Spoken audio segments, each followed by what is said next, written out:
Selamun Aleyküm değerli öğrencilerim. Şimdi bir daha sizinle buluştum. Diğer bezleri sizin için açıklarım. Biz söyledik, her bezler hormonları salgılamak için gerekli hipotalamus salgısını göndersin hipofize. Hipofiz kendisinde toplar, sonra ihtiyaç zamanı her bir bezlere gönderir. O zaman o bezler bu maddelerini salgılarlar. O nedenle dedik hipofize diyorlar, bez kraliçesi. Şimdi ilk bezimiz var, tiroid bezi. Tiroid bezi kelebek şeklinde küçüktü, 2 lobdan oluşuptu. Gırtlağın önünde bulunur, burada bulunur. Hemen tamamen burada. Kelebek şeklinde 2 lobdan oluşur. Gırtlağın önünde, yani solunum borusunun yukarısında öne taraf bulunur. Bu 3 tür hormon bizim için salgılar. Birisi tiroksin hormonu, diğeri tironin, triiot hormonu ve kalsitonin hormonu. Bu ikisi her ikisi aynı amino asitten, aynı amino asitten oluşur. Amino asitten oluşur. Bunlar da peptitli hormon sayılırlar. Ama görevleri hormon gibidir, steroidli hormon gibidir. Yani bu ikisi arasında bu bizim konumuz değil. Şimdi nasıl tiroid bezi hormonunu salgılar? Önceden hipotalamus salma hormonunu salgılar. Nereye? Ön hipofize, hipofizin ön lobuna. Kan aracıyla, kan damarları, kılcal kan damarları aracıyla gelir. Ön hipofize. O da nedir? TRH, yani tiroksinin salma hormonu. Geldi oraya. Orada ön hipofiz bir hormon salgılar. Ona diyorlar TSH. TSH. Bu TSH gelir, tiroid bezini uyarır. Tiroid bezi ne yapar? Bu hormonlarını salgılar. Tiroid tiroksinle tironin, triiotun görevleri, bunların neymiş görevleri? Büyümemizi doğrular, yani kontrol eder. Kalp nabzını, vücudun ısı derecesini ve basınç, kan tansiyonunu, kan basıncını bizim için kontrol eder. Bunlar aynı zamanda o enzimler kontrol eder ki karbohidrat kullansın enerji üretmek için. Yani ne yapar? Glukozu oksitler, o enzimleri salgılar ki glikozu oksitleştirir, vücudun görevi için gerekli ATP, yani enerjini üretir. Burada yani görevi kalp nabzını kontrol eder, kan basıncını, ısı derecesini ve büyümesini ve aynı zamanda enerji, karbohidrat enerji kaynağı olarak uyarır ki enerji bizim için elde etsin. Ama bu bezde bazı eksiklik oluşur, bazı hastalıklar oluşur. Bakın burada oluştuğu hastalık, tiroid bezinde 3 türümüz var. Biri salgılamasının artması, salgılamasının eksikliği ve şişmek. Yani bezin şişmesidir. Şişmesi de o da başka bir aynı az salgılamak sonunda oluşur. Eğer tiroid bezi tiroksini daha fazla salgılanırsa o insanda ne olur? O insanın kalp nabzı artar.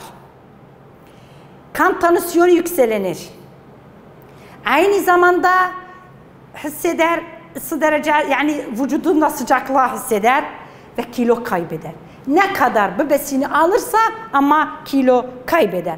Bunun ilacı neymiş? Bunun ilacı o bezin bir parçasını operasyonla kopartmak vücuttan. Bu şekilde yani de o ilacı almak ki hormonunu azaltır, salgılamasını azaltır. Yani burada o insan aktifli olur, aşırı derecede aktifli olur. Çünkü kalp nabzı yüksek, kan tansiyonu, ısı derecesi ve bunlar ama kilo kaybeder.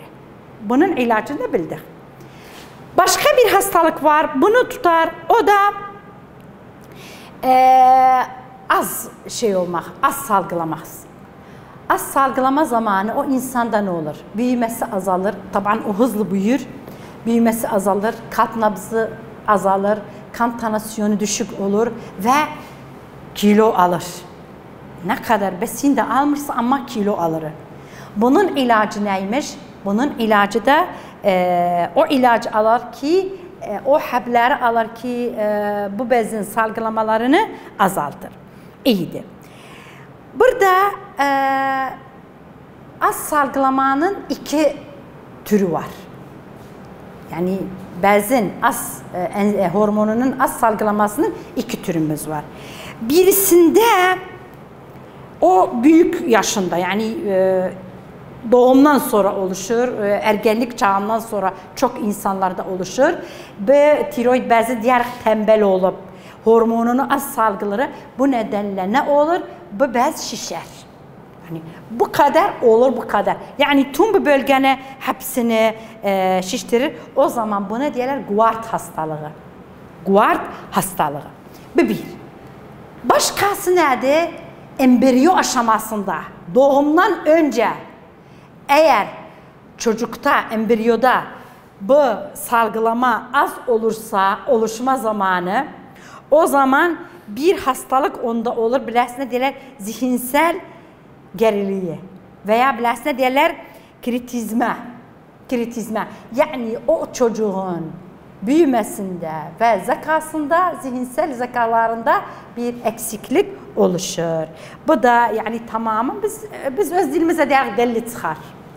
Yani bu şekilde. İndi şimdi bildir.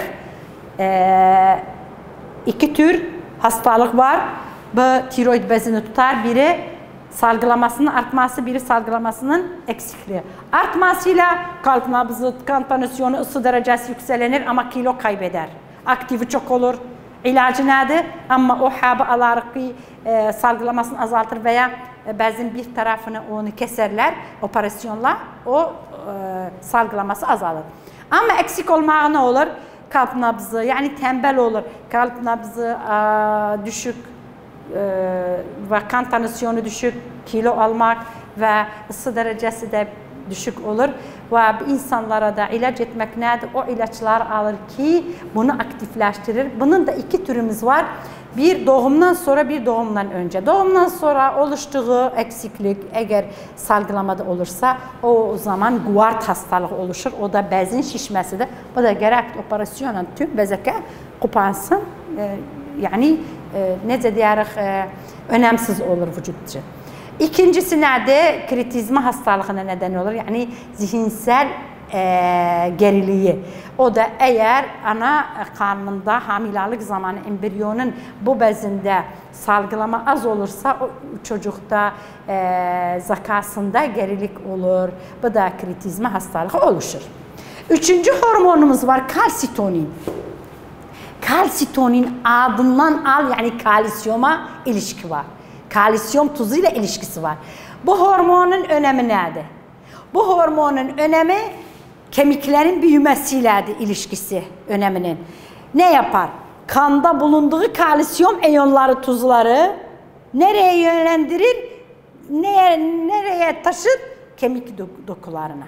Bunda eksiklik oluşursa kalsiyum kemike ulaşması bozulur. Yani şimdi kalsitonin hormonunun görevi nedir? Kalsiyumu kandan kemik hücrelerine taşır. Kemiklerin büyümesiyle ilişkisi var. Burada bu bitti. Şimdi adrenalin bezi. Adrenalin bezi çift bezdir. Böbreklerin üzerinde bulunur. Yani çok zaman X ışın aldığımız zaman farklılaştırmarız böbrekle. Yani bir böbrekti. Bu burasında ona bağlanmış. Bir burada, bir de burada. Böyle. Bu adrenalin bezi. Bu ikisi adrenalin bezidir. Adrenalin bezi iki tabakadan oluşur. Yani iki bölümden oluşur. Her bölümü kendi başına çalışır. Yani böyle sanarız ki ikisi farklı şeydiler. Bir tabakası iç tabakadır medulla, dış tabakası korteks. Medulla içeriye doğrudur, korteks dışarıya doğrudur. Medulla dedik içeriye doğrudur. Bu da ne ile çalışır? Sinir sistemi aracıyla çalışır. İki hormon bizim için salgılar. Epinefrin hormonu, norepinefrin hormonu. Bunun görevi aynı sempatik parasempatika benzer. Ama bu bir durumda çalışır. O duruma ne diyeriz? Savaş veya kaçma. Savaş veya kaçma. Mesela ani bir durum oldu. Çok zaman bir yüksek ses duyduk. Yani bir şey yukarıdan düştü. Hemen yani bizde bir savaş kaçma oluşur. Bu neye sebepti? Nedeni epinefrin, medolla epinefrinle norepinefrin. Aynı adlar var. Adrenalin, noradrenalin. Epinefrin ne yapar? Epinefrin bir, kalp nabzını artırır, kan tansiyonunu artırır, göz bebeğini genişlendirir, solunumun aşırı derecede solunum olayını hızlandırır ve kasların kasılma gevşemesine çok hızlı yardımcı olur. Bu şekilde insanı ani durumdan kurtulmak için bu çalışır. O durum geçenden sonra norepinefrin bunları azaltır, normal haline döndürür. Aynı sempatik, parasempatik gibi. Onlar da birisi yükseltir, birisi de azaltır insanlarda. Burada bildik savaş ve kaçma ne demektir. Şimdi geliriz adrenalin bezin korteksine. Korteks nedir? İç tabakadır. İç tabakadır. Bunu kim kontrol eder? Ön hipofiz. Ön hipofiz ne yapar? Bir hormon var, ona diyorlar ACTH.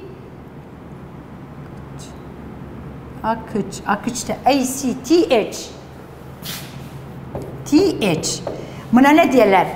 Adrenalin korteksini uyaran hormon. Bunu kim salgılar? Bunu ön hipofiz salgılar. Önceden talamus salma hormonunu gönderir ön hipofize. Hadi ön hipofiz akıcı ben sunumuna selam akıcı ACTH. Korteksi uyaran hormonu salgılar. Hemen gelir nereye? Gelir kortekse. Korteksi uyarır, kortizonla aldosteronu bilmemizi bizim için salgılar. Burada şimdi kortizolun görevi nedir? Biz biliriz hepimiz glikozun temeli yani karbohidrat glikoz temelidir. Yani enerji glikozdan gelir. Yani karbohidrat enerji karbohidrattan gelir, glikozdan gelir. Glikoz da karbohidrattır. Kortizon ne yapar? Glikozu vücutta proteinden üretir. Proteinden glikozu üretir. Bu da vücut ihtiyaç olduğu zaman. Yani de çok vücut bir aktif yaptığı zaman bunu yapar. Yani kortizon ne yapar? Glikozu yağ maddesinden, affedersen protein maddesinden üretir. Enerji üretmek için. Biz biliriz glikoz karbohidrat maddesidir. Ama kortizon ne yapar? Glikozu proteinden üretir ta ki bize enerji versin. İyidir. Aldosterol ne yapar? Aldosterol böyle yapar böbreğimize suyla tuzları vücudumuzda bıraksın. Bu nedenle kan tansiyonunu yükselendirir. O nedenle bakarız bir insanda kan tansiyonu yüksek olduğu zaman ne yaparlar? Doktor o ilacı ona verir, aldosteronun salgılamasını azaltsın ta ki idrarla tuzlar dışarıya atılsın. Ama aldosteron ne yapar? Tuzla suyun oranını vücutta korur. Bu nedenle kanın tansiyonunu yükselmesine neden olur. Burada bunu da bitirdik. Şimdi geliriz cins gonadlara diyelim veya cins bezleri.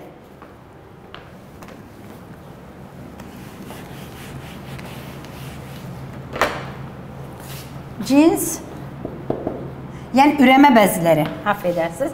O daha kolaydı. Üreme bezler. Yani onlara diğer gonadlar. Gonadlar. Bunlar iki türümüz var.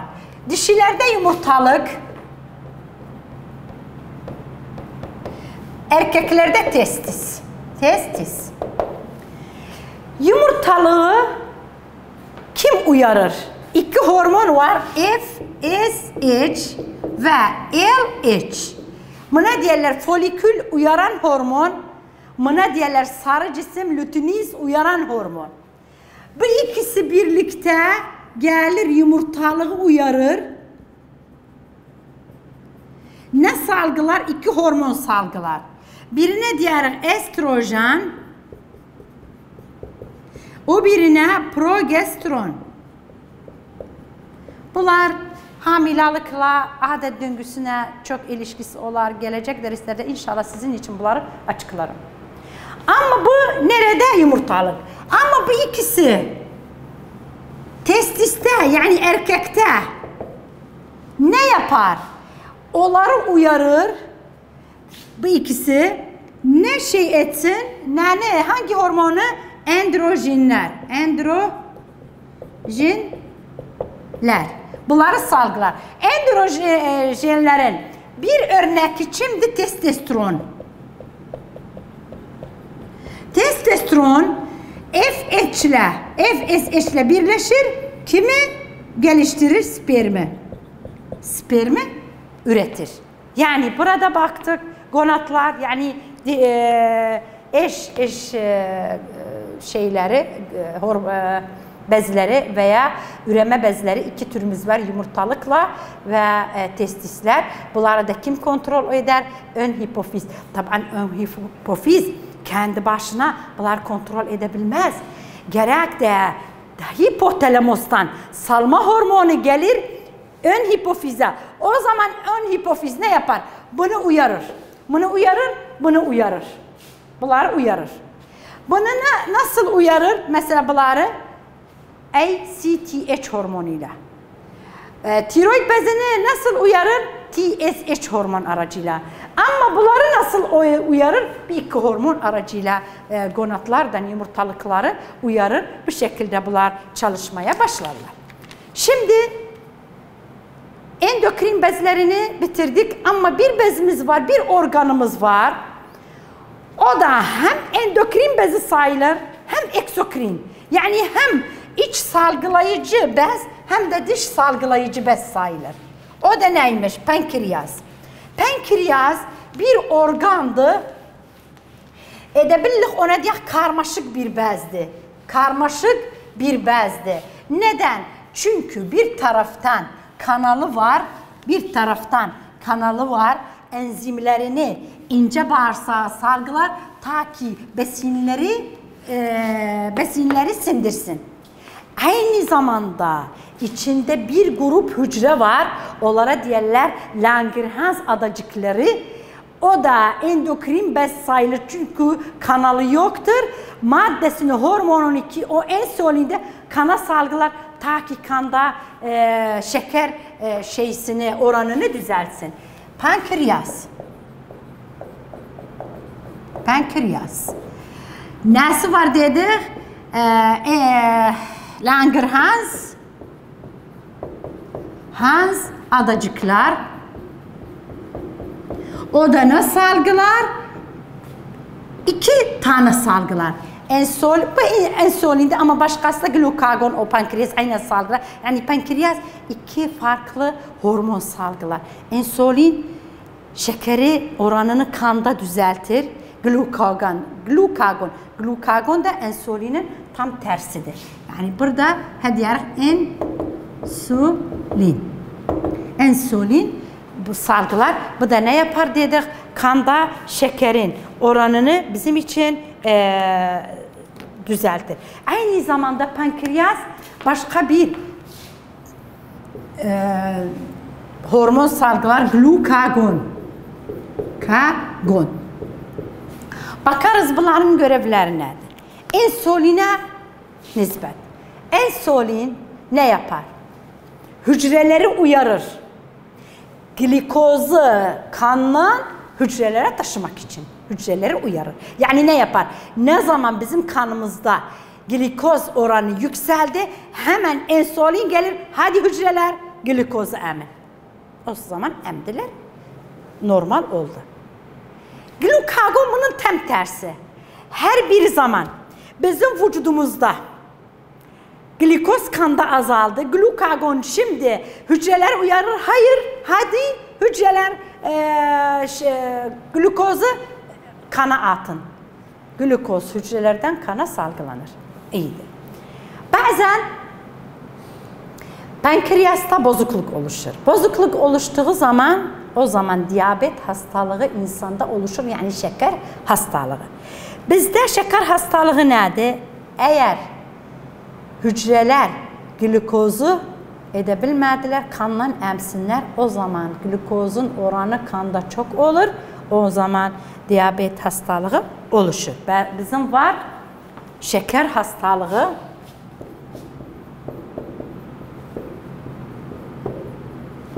Şeker hastalığı iki türümüz var. Type 1 birinci tür, Type 2. Type 1 ve Type 2. Type 1 yani birinci tür ne demektir? Bu hastalık kalıtım hastalığı değil. Biz önceden bağışıklık sisteminde aldık özel bağışıklık hastalıklar. O zaman dedik bizim gerekti bağışıklık hücreleri bizim vücudumuzun hücrelerini tanımasınlar. Tanıdıkları zaman hastalıklar oluşur. Aldık multi sertleşme ve aldık romatitli hastalıklar. Şimdi Type 1 diyabet hastalığı, şeker hastalığı neden oluşur? Bağışıklık sistemin hücreleri pankreasın insülin üreten hücreleri saldırır, bozar. Bu nedenle insülin salgılaması bozulur, bu hastalık oluşur. Bu hastalık kalıtımlı değil, Type 1. 2, kalıtımlı değil ve yaşa da bağlı değil. Yani her bir yaşta oluşur. Küçük yaşında, büyük yaşında, ergenlik yaşında bunda oluşur. Bunun ilacı nedir? İnsülin iğnesini almak. Şimdi yapırlar Langerhans adacıklarını ekme pankreas içinde. Bunu yapırlar. Ama şimdiye kadar bu kadar yaygın değil bu. Ama en önemli ilacı insülin iğnesini almak. Bu birinci type. İkinci type bu kalıtımlıdır. İnsanda 40 yaşından sonra görülür. Yani yaşa bağlı değil ama kalıtımlıdır. Affedersen yaşa bağlıdır. Type 1 yaşa bağlı değil. Type 2 yaşa bağlıdır, kalıtımlıdır. 40 yıldan sonra oluşur. O da ne olur? Onun nedeni. Birinci, bu adacıklar bozulup. İkinci neden ne olur? Dedik her hormon salgılamak için gerekti alıcıları hormonlardan bağlansın. Burada hedef hücrelerin alıcıları hormonla bağlanmaz. Yani ne kadar Langerhans adacıklarının hücreleri tamamdı, eksiklik yoktu, insülin tamamdı ama şeker hastalığı oluşur. Neden bir eksiklik yoktu? Çünkü hedef hücrelerin alıcıları insüline bağlanır. O alıcılar bozulmuş. Ama bu hastalığın ikinci type'ın hastalığın görülmesi birkaç şeye bağlıdır. İnsan var, bu hastalık var ama onda görülmür. Neden? Bir, aktifli bir insandı, tembel değil ve besininde de şeker, pastalar bunlardan uzaktı. Ama görülmesi neye bağlıdır? İnsanın yaşamının durumuna. Eğer o insan tembel, çalışması az, aktifsiz, çok pastaları, tatlıları yeri, o zaman çok güçlü o insanda bu hastalık görülür. Şeker hastalığın zararı nedir? Bir, ne yapar? Böbreklere çok etkisi olur. Böbrekler suyla tuzu vücutta tutabilmezler. Sürekli bunu dışarıya atarlar. Bu nedenle o insan çok susuz olur. Kuruma oluşur vücudunda. İkincisi, vücudumuzda eriyen maddeler, asit ile baziklerin dengesi bozulur. Dengeleri bozulur. Ve mide bulantısı oluşur. Kusmak oluşur. Yani eğer aşırı derecede şeker yükselendi, şeker hastalığı oluştu. Kalıpta bozukluk oluşur ve sinir sisteminde eksiklik oluşur. Yani his kalmaz. Ayaklarda, parmaklarda o kadar his kalmaz. Olabilir. Bu derece sürekli olduysa o insan bilincini kaybeder, bayılır ve ölüme neden olur. Yani manası bu da şeker hastalığının, şeker yükselmesi kanda birkaç zerreli var. Bir, böbrekler suyu vücutta tutabilmeze kuruma oluşur. Kalıpta ve sinir sisteminde bozukluk oluşur. Aynı zamanda asit ve ekşi madde, bazik maddeler, çözülmüş maddeler vücudumuzda dengesi bozulur. Mide bulantısı, baş dolanması ve sinir sisteminde dedik bozukluk oluşur. Parmaklar, ayak, elin parmakları hissi kalmaz. Olabilir bir insan bilincini kaybeder ve bayılır. Bu kadar, bu yeter. İnşallah gelecek derste başka hastalıklarda sizin için açıklarım saygılarımla.